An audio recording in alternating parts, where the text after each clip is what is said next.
Hey there. Subscribe to my channel.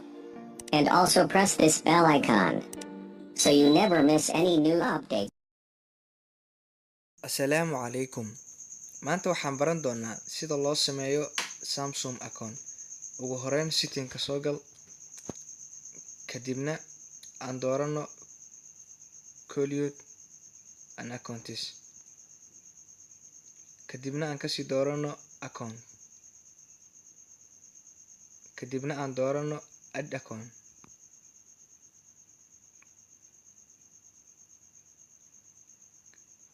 Ugu dambeyn aan doorano marka Samsung account. Hadda marka si toos ah uga shaqo bilaabi doonaa. Waxyaabahan meesha kaaga muuqdo dhan waa lagu isticmaali karaa Samsung account. Kadib marka waxaan sameynaynaa create account. Please videogan like-ta ha ka hilmaamin. Hadaa channelka ku cusub tahayna subscribe saar. Okay, marka hadda Gmail-ka aan ka tirayo waxaad gelinaysaa Gmail-ka aad doonaysid in adiga oo aad Gmail-ka taleefanka uu ku leeyahay ama kuugu xiran ayaad meeshaad gelinaysaa. Markaa ku qortid marka Gmail-ka aad gelisid, hadda Gmail-kan gelinaynaa jijo2021@gmail.com. Okay, marka waxaa ku soo hartay marka meeshaas marka oo password-ka marka wuxuu leeyahay waxyaabo ah. Horta waa inuu 8 god ka kooban yahay, aysan ku jirin xarfo isku eg. Haddii xarfaha isku yihiin inaysan ka badanin 2 xaraf oo isku eg oo isku xigto waa inaysan ka badanin. Haddii ay ku jirto 3 xaraf oo isku eg oo isku xigta ma kuu samaysmaayo Samsung account-ka. Wuxuu ku leeyahay password-ka ka dhin xarfaha isku eg oo ah 3 xabo, ka dhig 2 xaraf oo isku eg oo isku xigta.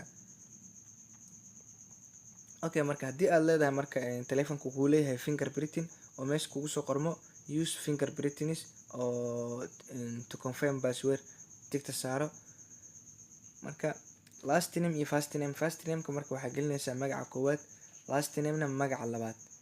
Marka aniga hadda waa hal dhinacaan wada geliyay, marka waa kasoo kad gareynaa qaybtaas, waa kasoo kadaan kasoo leeyahay qaybta hoosaan baasta kusoo dhahaa. Okay, marka magaca koowaad iyo magaca labaad labadaba waan geliyay. Kadib marka waxaan sameynaa date of birth ama waqtiga dhalashada. Waqtiga dhalashada marka waxaan dooranaynaa marka aniga waxaan dooranaa 1 January 1993. Okay, waxaan leeyahay marka next hore u gudub. Process-ka markuu kuu dhameeyo marka wuxuu kuu soo saaraa kuna ogolaanaa in uu Samsung account-kii uu ku samaysan yahay 70%.